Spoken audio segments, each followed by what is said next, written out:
নমস্কার বন্ধুরা, তোমরা সবাই কেমন আছো? আশা করছি তোমরা সবাই খুব ভালো আছো। ফুড প্যারাডাইসে তোমাদের সবাইকে ওয়েলকাম।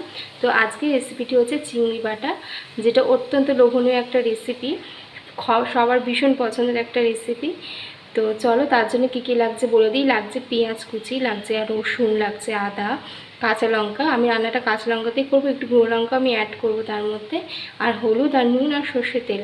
আর সমস্ত বাটাটা আমি করব হচ্ছে শিলের মধ্যে। তো চলো, তোমরা চাইলে মিক্সিতেও করতে পারো, কিন্তু আমি শিলে করব। শিলে বাটলে তার স্বাদ আলাদাই হয়।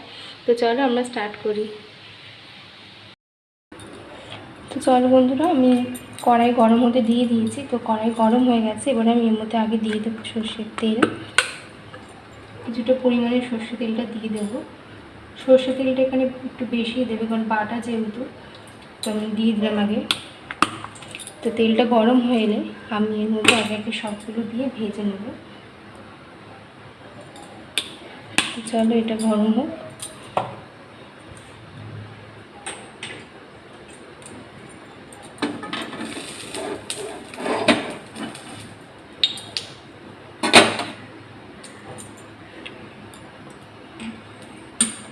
তো দেখতে পাচ্ছ তেলটা গরম হয়ে এসছে। আমি সবার আগে এটা একটু খুন্তি দিয়ে তেলটা নাড়িয়ে নেব।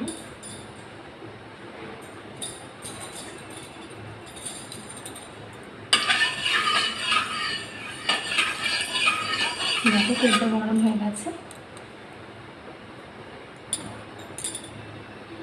এবার আমি এর মধ্যে দিয়ে দেবো কুচানো পেঁয়াজ।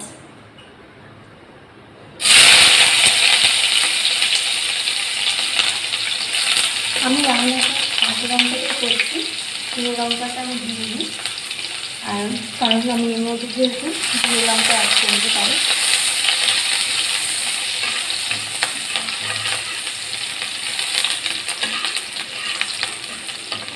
তো পেঁয়াজটা একটু লাল লাল হয়ে ভাজা হবে।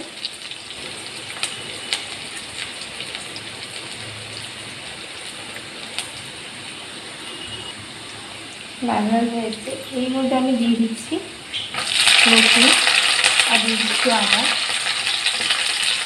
এটা দিয়ে আমি ভেজে নেব।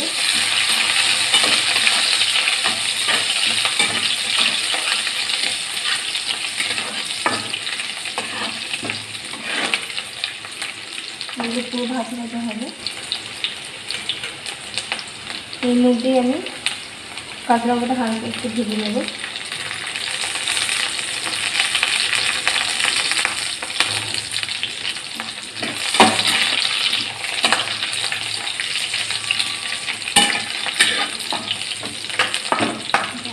ভাজা হচ্ছে। এর মধ্যে আমি এবার দেবো সেটা হলো কিছুটা হলুদ আর কিছুটা নুন। এই যে কিছুটা হলুদ আমি দিয়ে দিলাম, আর দিয়ে দেবো কিছুটা নুন।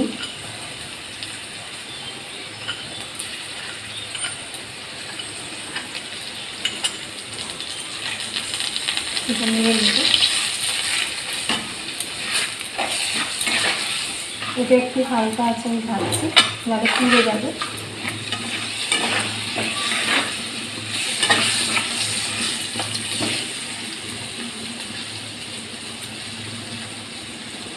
আর এর মধ্যে আমি এবার দিয়ে দিচ্ছি যে গুঁড়ো লঙ্কাটা, সেটা ঝাল তোমরা বুঝে দেবে তোমাদের মুখে স্বাদ অনুযায়ী। আমাকে যেহেতু ঝালটা একটু বেশি খায়, তাই আমি ঝালটা দিলাম। গুঁড়ো লঙ্কাটা আমি অ্যাড করলাম। শুকনো লঙ্কাও দিতাম, কিন্তু ওটা দিয়ে আমি করবো না, আমি কাঁচা দিয়ে করবো কিছুটা। তো সবগুলোটাকে ভাজা হয়ে যাচ্ছে, এবার আমি এটা তুলে নেব।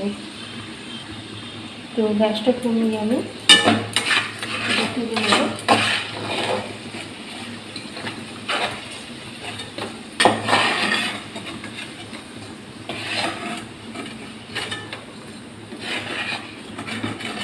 এটা খুব তাড়াতাড়ি একটা রান্না, খুব তাড়াতাড়ি জিনিসটা হয়ে যায় আর খুবই লোভনীয়। তো দেখো ভাজা হয়ে গেছে।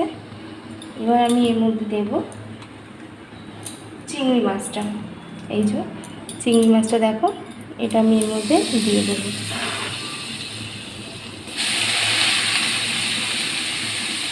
আমি এখানে গুঁড়ো চিনি নিয়েছি, এইটা দিয়ে বাটাটা বেশি ভালো লাগে। তো আমি দিয়ে দিলাম।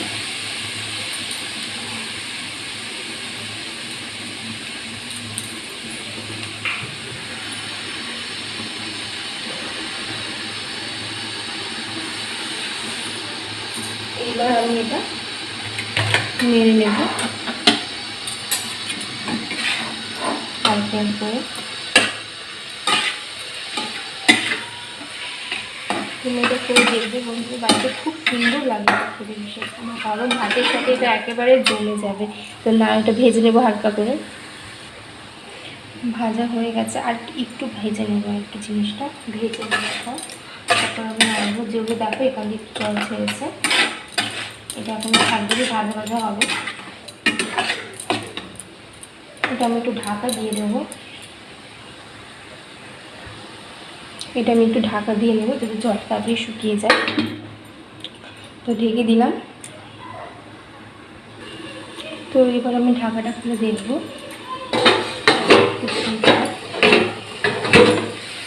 দেখো একদম ভাজা ভাজা হয়ে গেছে। এবার আমি এটা নামিয়ে নেবো। একদম জল শুকিয়ে গেছে, ভাজা ভাজা হয়ে গেছে। এটাকে এবার নামিয়ে নেবো। গ্যাসটা অফ করে দিলাম।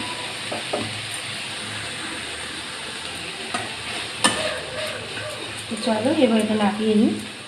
ভাজা হয়ে গেছে, এবার বেটে নিই। এবার যেগুলো ভেজে রেখেছিলাম সেগুলোর মধ্যে দিয়ে সব একসাথেই ভেজে নেব। আমি কিন্তু চিংড়ি মাছ ভাজার সময় আলাদা করে নুন দিইনি, যেটা ছিল সেটাই রয়েছে। তো চলো এটা বেটে নেওয়া যায়।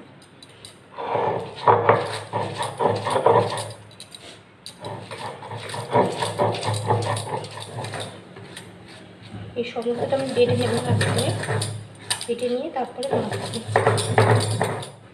তো এই দেখো বাটা হয়ে গেছে একদম। এবার এটা মাখবো। আমি এটা বেটে নিয়েছি। এবার এর মধ্যে যা অ্যাড করবো সেটা হচ্ছে কিছুটা ধনেপাতা। এবার এর মধ্যে দিয়ে দেবো সর্ষের তেল। এবার এটাকে মাখিয়ে নেব। রেডি। এর উপর দিয়ে একটু দিয়ে দেবো কাঁচা সর্ষের তেল। তো দেখো বন্ধুরা, এটা একদম রেডি। তো এটা এবার চলো গরম ভাতের সাথে সার্ভ করা যাক।